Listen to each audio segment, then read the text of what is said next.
it is better to be more vulnerable than less vulnerable. 2 ways to go into a meeting.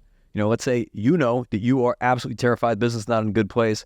You guys have, let's say, 3 months of runway left, unless something changes. If you're not vulnerable, you come into that meeting and say, hey guys, everything's fine. Everything's all good, you have nothing to worry about. And then 3 months later, surprise, alternatively, if you show up to that meeting and you say, hey guys, I'm freaking out right now. Everything's going to shit. Everything is bad. Everything is terrible. You should all start updating your resumes, that everyone else is going to freak out. So the vulnerability, you got to find the middle ground of saying, hey guys, okay, here's where we're at. All right, here's what the data shows. We showed that we have about 3 months of runway. To be completely honest, I'm a bit stressed out about this myself. I'd love any help or support or any ideas that we have for navigating this.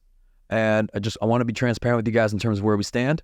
I'm here for you all. I want to help you and I want to support you, but I'm also trying to figure this out and I don't always have all the answers. The right people are going to look at that and say, you know what? That person's being vulnerable. I respect them more for it. I respect them for not bullshitting us. And I respect them for being authentic. Authentic. So we're going to come back to that. And that can be very impactful because that's how you're actually going to gain people's respect when they can connect with you as a human being. When you are infallible, people can't relate to you. When you never make a mistake, when you never do anything wrong, when things always go your way, people can't relate to that person. And as a result, if they can't relate to you, sometimes they're not going to trust you. It's like things are too perfect. Things are too focus grouped here. It's like everything this person says is like scripted. Nothing's ever wrong, but I feel like, when I look around the business, it seems like there's quite a few things that are wrong, so maybe they're delusional. Maybe they're not even aware of these issues, or maybe they're outright lying to us.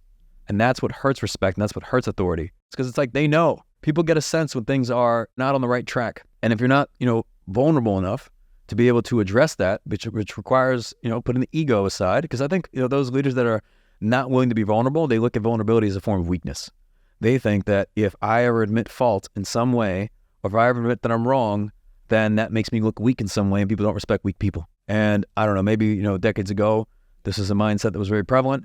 Today, with the young people, and not just the young people, probably with all people, if you're not acknowledging the reality of situations that somebody is actually feeling and experiencing in their day-to-day, then they're not going to trust you. And if they don't trust you, they won't respect you. And if they don't respect you, they're not going to listen to you.